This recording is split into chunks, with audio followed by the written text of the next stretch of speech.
Welcome to the Rebekah Panepinto project. Today I am very excited to host a new friend named Nabeel.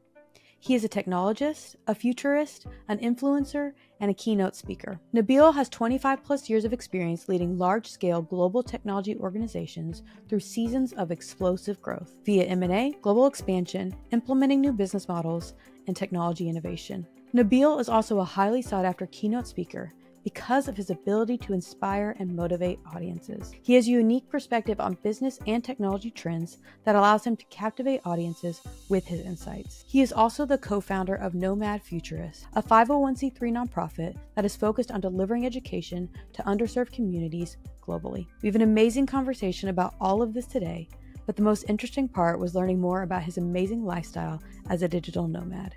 Enjoy the show. Nabeel, welcome to the show today. Thank you so much for having me. Looking forward to it.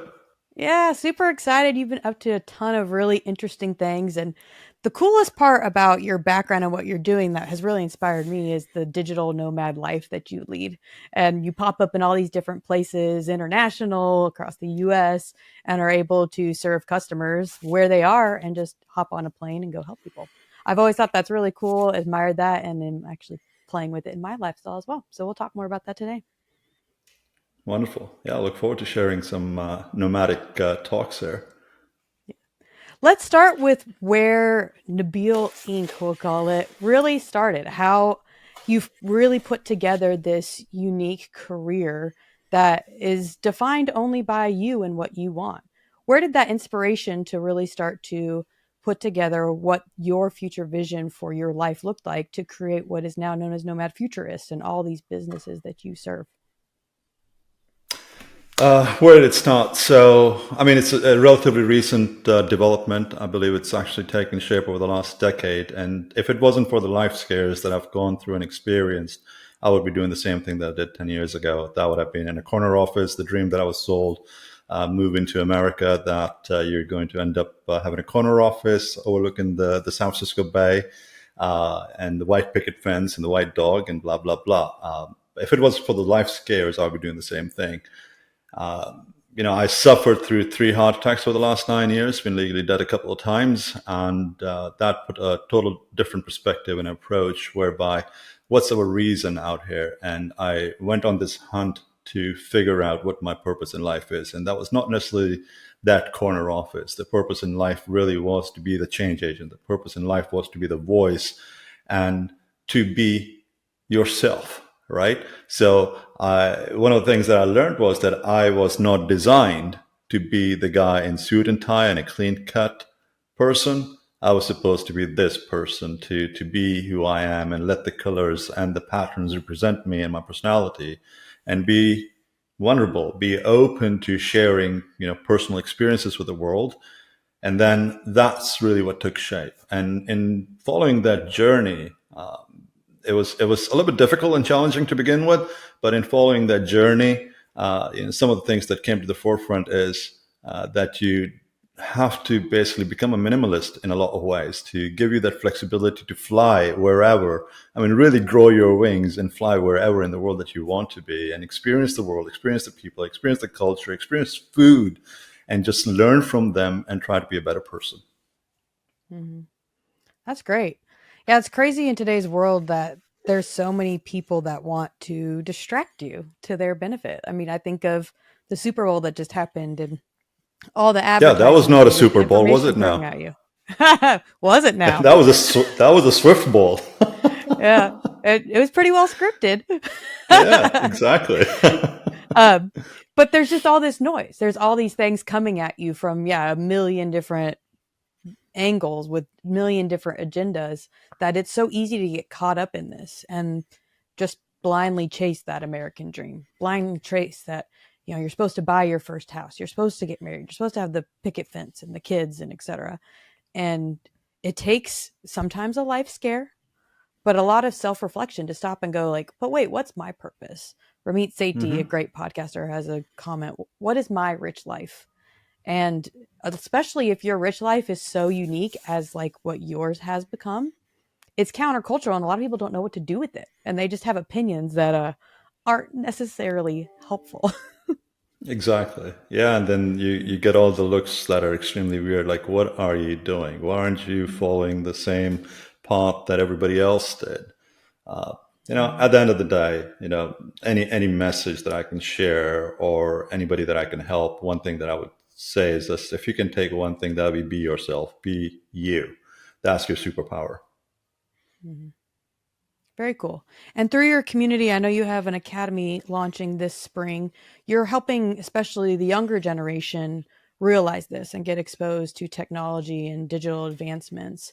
What does that programming look like for, especially, kids in their early formative years as they're getting exposed to what's available to them as they build their own purpose in their own career? So, from an academy perspective, we want to teach children, we want to teach people in underserved communities, no matter what age that they are, that there are opportunities available. We are in a global economy, and being nomadic, and serving a data infrastructure space and being all data driven. It doesn't really matter if you're in Zanzibar in Africa, or you're in Sao Paulo, Brazil, or San Francisco, California. You can work in this space, right? And you don't need to go to MIT and Yale to be an influencer or be a subject matter expert. As long as you've got the basic skill and a desire to learn something and contribute and question the norm, you've got a bright future ahead. So, as it entails to the academy, we want to teach the basics of everything from identifying good dirt to designing, building, operating the physical layer in the data center, designing, building the technology stack, the application stack, the user interface, and of course, security. And just opening the number of opportunities that exist in the data infrastructure space. I mean, basically demonstrating that we are in the data rush era, and you can go out and be who you want, do what you want. And there's a lot of wonderful stories, right? I mean, Facebook, for instance, is a great example.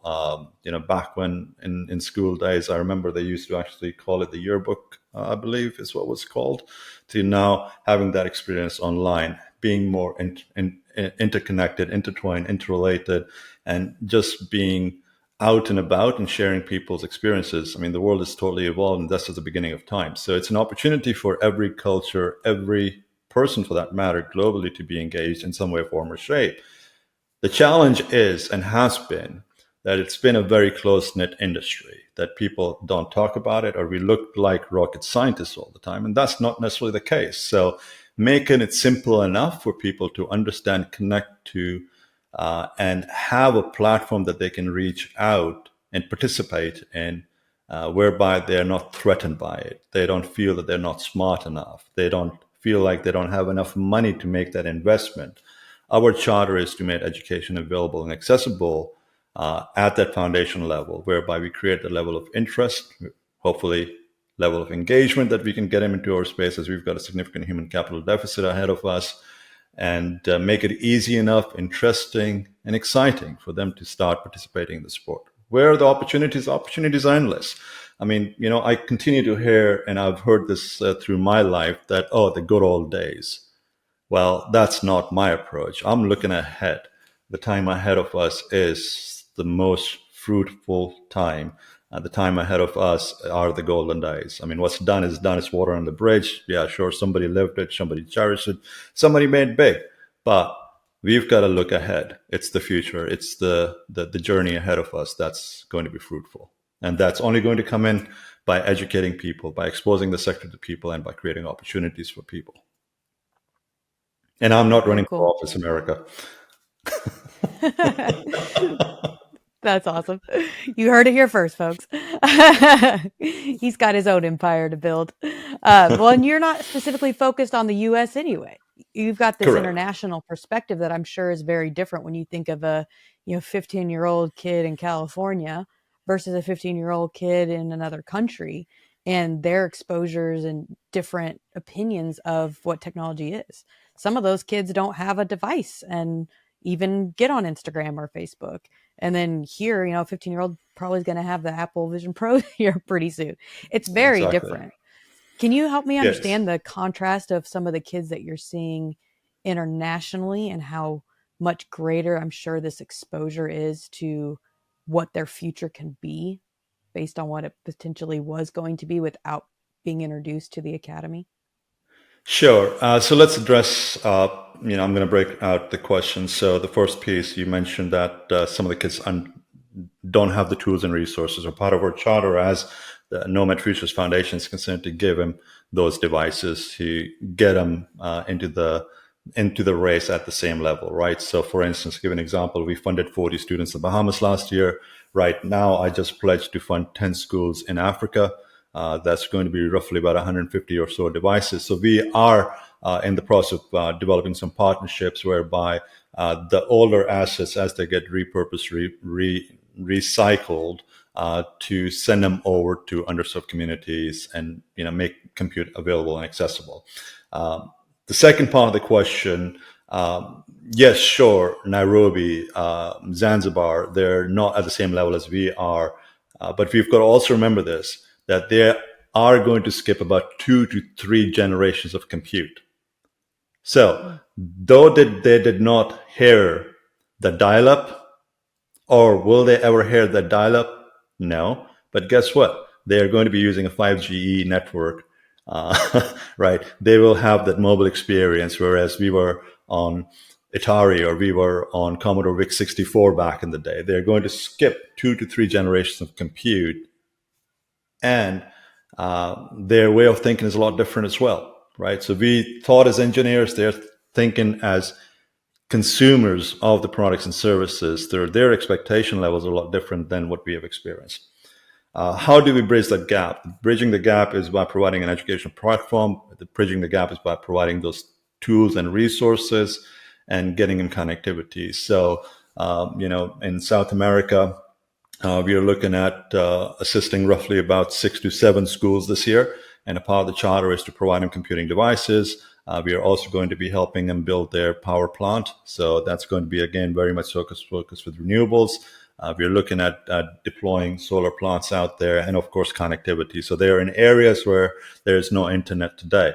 But we have a few friends in the industry that have their own satellites, as you might hear about.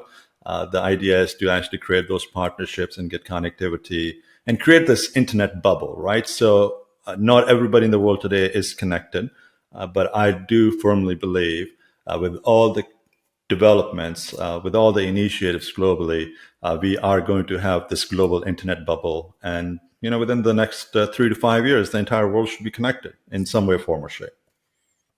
Well, and I think you come at it from a cool perspective because you're not, Microsoft corporate going to the Bahamas to build themselves a new dev team, You're Hmm. really coming at it from a, hey, I want to build the next generation of futurists. I want to get people connected first and then let them understand and build what their life from there looks like, how they want to interface, you know, whatever innovation may come of that. I love that you're there being a door opener, saying, "Here's the academy," not trying to make a dev team to build your app in the next 5 years. Exactly. It's I a mean, we different can't tell perspective. people what to do. Yeah, we can't really tell people what to do. All what we can do is give them exposure, give them opportunities, give them a platform, and they have to make that investment. You can only do so much. At the root of it all, I would love to see people become good digital citizens, because there's a lot of fake media out there. There's a lot of propaganda out there. There's a lot of fake news out there. And those people are led to believe stuff that's not real. So, for instance, a simple example is like data centers, for instance, are the evil, or they are considered the evil globally right now because we are energy hogs, right? If that's what the media is propagating and that's not truth, then it's not fair to us. Data centers consume less than 1.5% of the global energy produced, but we get all the bad publicity. Now, can we improve? Absolutely, yes.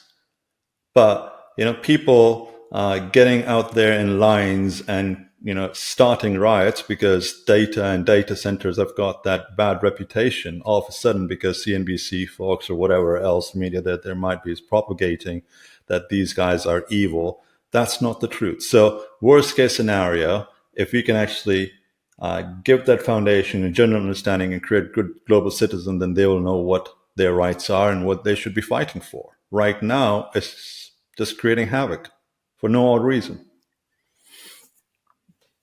Yeah, and you have your own podcast too by the same name, Nomad Futurist, where you're creating your own content and a platform for people to get introduced to the lifestyle. And I love your term there, become good digital citizens.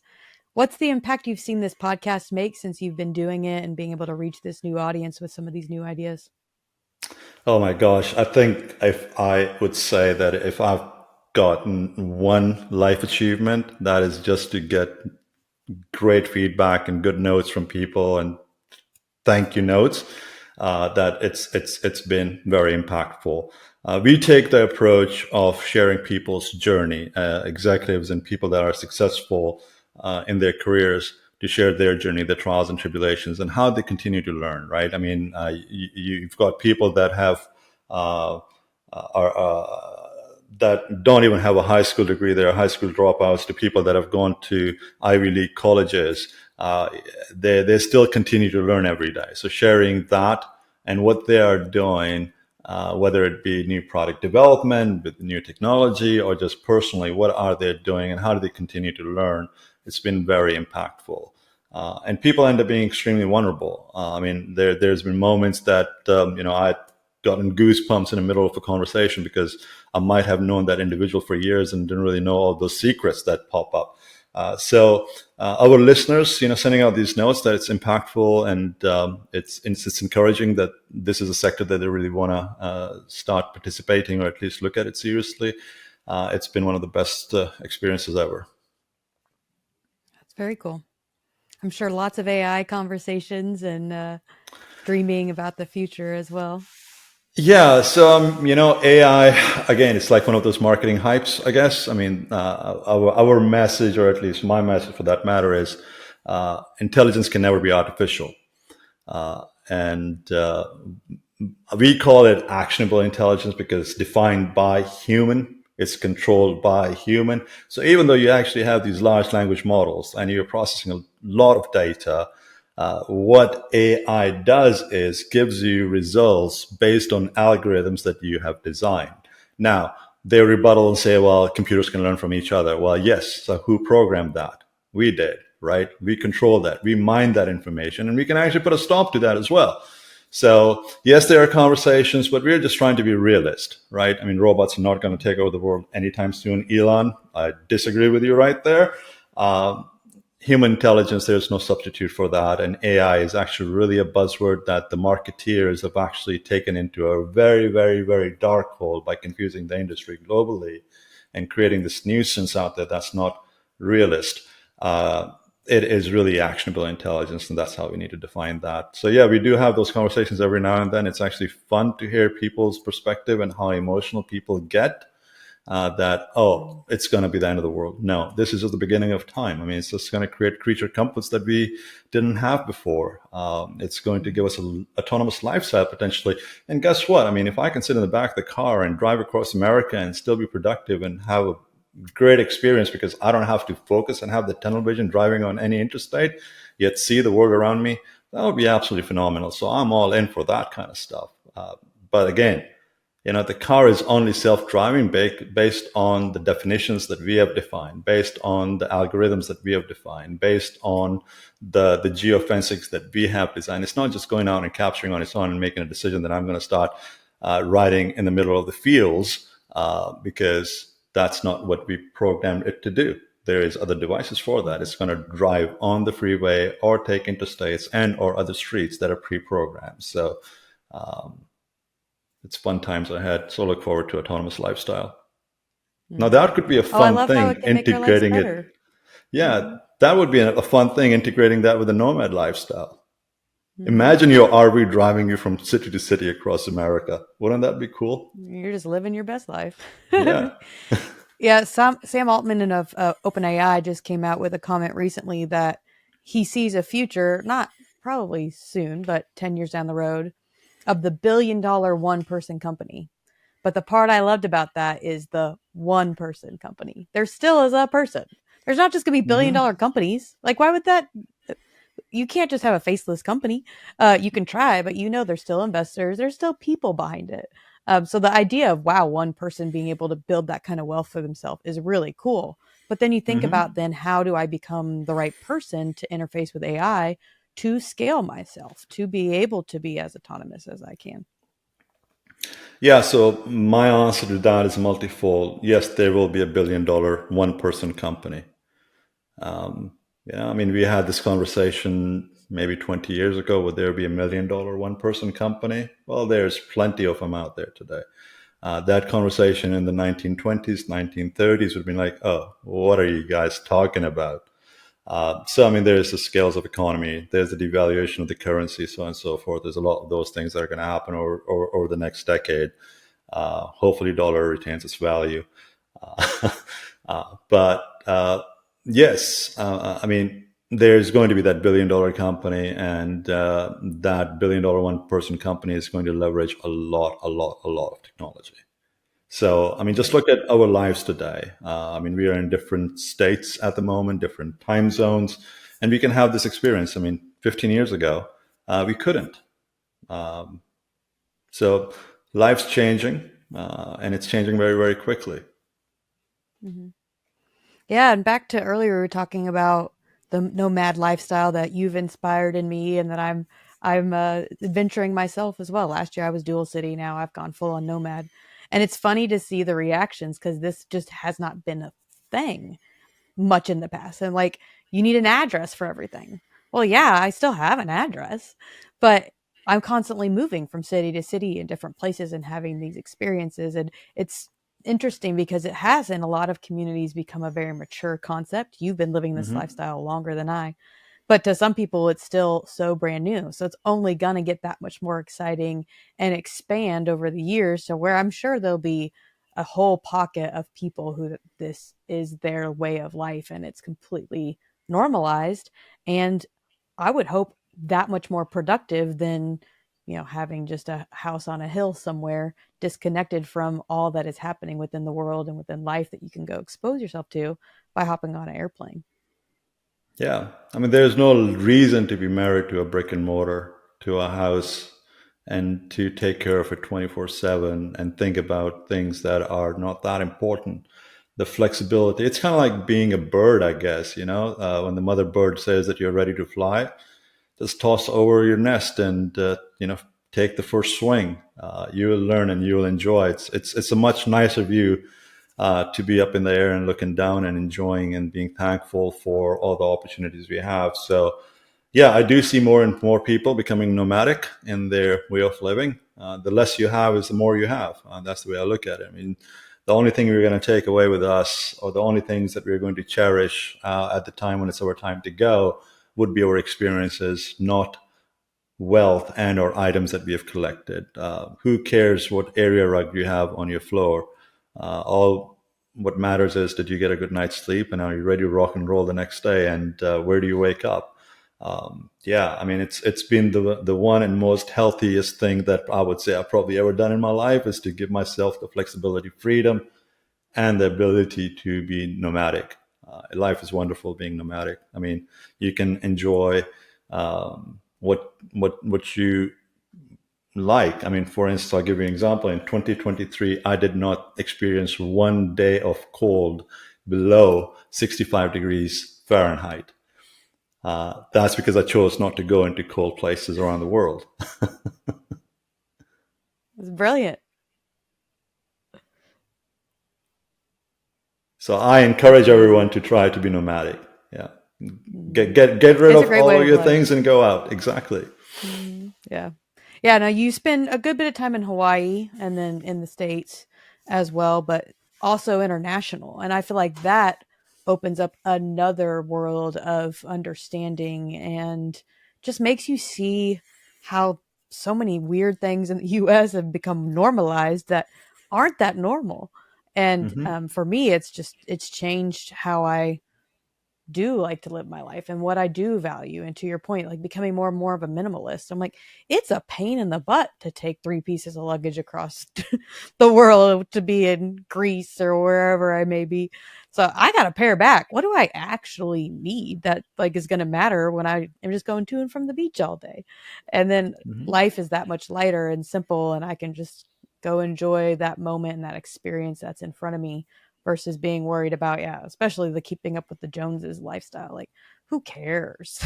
It really does not Exactly. matter unless you're only going to live in that same square mile for a long time, which that sounds very disappointing for somebody who likes to fly. Yeah, it's very boring, right? Let's Mm-hmm. again, it's kind of we end up having that tunnel vision because socially that's what we are programmed to do. And once you start traveling the world, you'll be very, very appreciative of your life. You'll be appreciative of your friends. You'll be appreciative of what you eat. You'll be appreciative of your lifestyle. And you don't have to be wealthy monetarily. You have to be wealthy with an open mind and open heart and be thankful for what you've got. So, I mean, there's countries that I've been to that people don't even have enough money for one meal, and that'll be for a family. And you realize, how much little things mean, and what's the value of having that ability to have fresh water and a decent meal. So you start cherishing things that are essential to a good quality of life, and that's really wealth. It's not the money; it's those experiences, and it's knowing and having that ability to learn from others, and having that freedom and that mindset to help others along the way as well. And that's the most rewarding thing that one can ever do. Mm-hmm. I mean, I don't want to sound like religious, or I don't want to sound like that I've got these great experiences in life. But at the end of the day, um, it creates that level of empathy, humility, and you're just thankful to be given this opportunity to be alive and sharing your experiences with others. That's really the purpose of life. It's not the mansion is not going to define you. Your G650 is not going to define you. What's going to define you? What kind of legacy you're going to leave behind, and what did you contribute? What did you do for others in this opportunity that you were given? I'm curious to hear from you too, since you get exposed to so many different communities and businesses and all that's coming with technology. Outside of AI, is there a technology that you've been exposed to that you're really excited about the future of, or that just made you go, like, wow, that's cool? So I'm personally really looking forward to quantum computing being streamlined and mass marketed. That's going to change the dynamics of the world. It's going to totally change how we do things, and all of these experiences are going to transform. I believe that's something that's going to happen within the next 10 years. Not to the degree that it's going to be streamlined and mass marketed and mass distributed, but I believe we are going to start seeing significant changes within the next 10 years. AI is going to be much farther along because of that. Autonomous lifestyle is going to be much farther along with that. And that probably is going to be the chasm where we are going to see another spike in the whole data infrastructure space. So that's really, really, really exciting just ahead of us. Gosh, just knowing that, when I started my career or my journey in the data infrastructure space, I was using a 14.4K modem. So knowing that we are on 5G today and you can actually have a dedicated gig port to your laptop, that's cool. And I can't wait to see, what future bandwidths and latency experiences are going to be.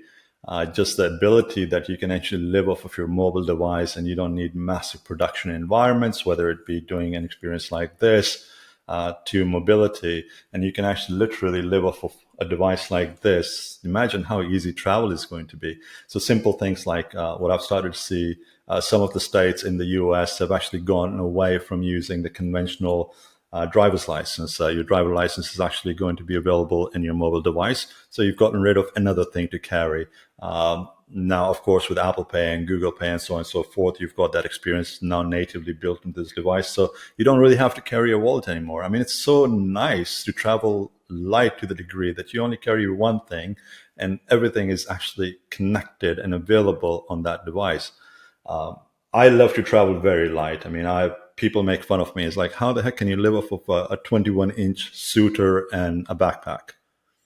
Well, it's I've minimized the number of devices I carry. I've minimized the number of clothing that I carry. I mean, if you need something, you just buy something locally. Or best case scenario, be a good citizen and wash it. Get clothing that's easily washable and doesn't need to be dry cleaned all the time. So Yeah, those are some of the cool things. I mean, innovation in clothing lineups is something that's really exciting. I've started to see more and more fabrics that are actually more metal mesh than the typical cotton and linen mix. Clothing has started to get lighter. I mean, fluffy jackets are not as fluffy as they used to be back in the day, so you can still get warm. So, yeah, I mean, those are all technology innovations that have come to the forefront in the near future, and I think they're going to just accelerate. I mean, you know, there's going to be more stuff whereby you're going to carry less stuff, and it's going to make travel a lot more fun. Very cool. Nabeel, this has been such a fun conversation, and I just want to close with one final question, and it's around principles. I'm curious, what is the guiding principle that you've lived by to be successful in business? Well, for me personally, it's be you, be vulnerable. Let your imperfections be your perfection. Don't follow the rat race. Be in the lead and define that race. I mean, everyone's got their own destiny. Everyone's got their own destination. Everyone's got a different way to get there. And be honest, be vulnerable, run ideas past other people, share your journey. No one has the answer here, unfortunately. You are your answer, and that's your superpower. Incredible. Nabeel, this has been so much fun. Thanks for joining us. I really appreciate it, and we're excited to see all that comes with the launch of Academy. We'll keep tabs closely on that. Wonderful. Thanks so much for having me, and enjoy the nomadic lifestyle.